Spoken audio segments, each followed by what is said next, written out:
One of the most useful things in chemistry are solvents. Most of them are determined on polarity, like they are non-polar or polar. One of the famous solvents is ethanol with a formula of CH3CH2OH. Today I am going to make it from just regular table sugar and some yeast. To get started, I first measure out 450 grams of sugar. I am going to do the reaction in a 2-liter bottle. I am measuring it on a normal kitchen scale as the measure is not to be pretty perfect as the yeast can survive. Now I am transferring the whole sugar into the 2-liter bottle. I also spilled some for good luck.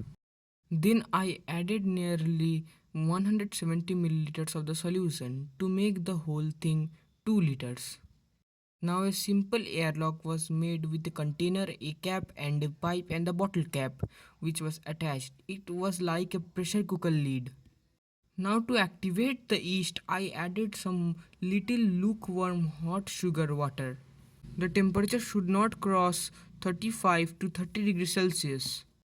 As I added a little bit hot water, the total temperature gained like 40 degrees Celsius, which also killed some yeast. That was a mistake of mine. Then 10 grams of yeast was added for the whole 2-liter big batch. This is also need not to be pretty perfect and I am also measuring it on a kitchen scale. The solution was stirred with a glass rod and left for half an hour for proper activation of the yeast. Then the whole activated yeast was added into the sugar water solution. You can instantly see that there is a rise to some bubbles. This layer of bubbles is also known as krausen. This is the indication that the yeast is living and happily eating away the sugar.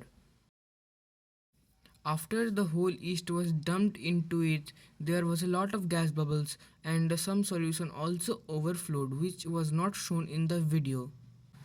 Then the whole airlock was attached. This is a simple DIY airlock which I already mentioned in my video. Then to just make it start, I will add some water to a particular level and add my DIY pen cap. If you make this at home, this is to be remembered that the pen cap should be seal tight. I also made a new batch which is the left one. The right one is the old batch which is shown in the video. The activity of the airlock has decreased in the right one as you can see there. I decided to distill it after 2 days. I forgot to show it but after 2 days there was no movement of the airlock.